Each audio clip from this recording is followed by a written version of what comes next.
In this video, I'm going to show you how you can use a kettlebell to gain hamstring range of motion. Now, it's important to note that word gain hamstring range of motion. We're not looking to keep it, not looking necessarily just to get stronger.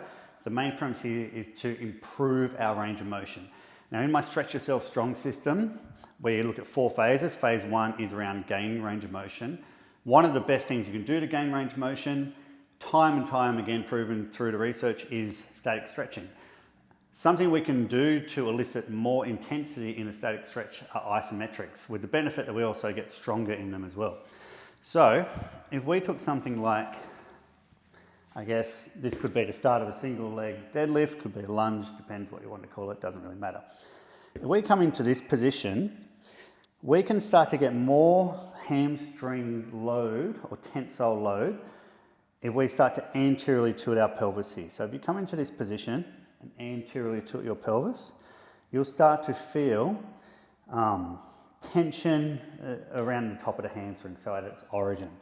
So we could do 1 or 2 kettlebells here, and you'll notice if you just hold a kettlebell or 2, then we can really feel that tension kicking in. The important thing with any stretch is that we understand the anatomy enough to know what to move to create a tensile load. So the interesting thing about hamstring being biaxial is that here we're taking load out of the knee, right? And we're putting it in the origin of the muscle. We could look to target either end. At the moment, we're just going to look to target this end. I'm using one kettlebell because I'm going to change its orientation a little bit.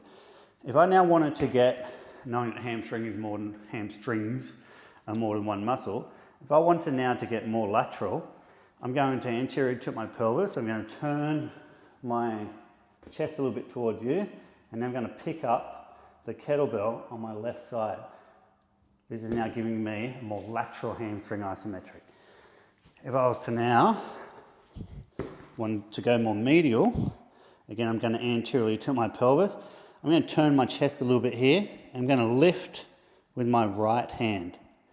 And you might even start to flatten out the back leg, and you're going to notice more load on the medial hamstring.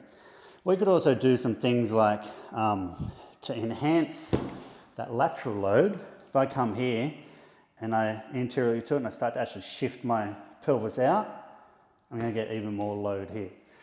So looking at manipulating your pelvis position is the most important thing, but obviously using the kettlebell is going to be a really good way to add some tension to our isometric there. Keep an eye out. In the next one, I'll show you how you can make sure you can use your new range of motion in phase 2 exercises using the kettlebell. I'll talk to you then.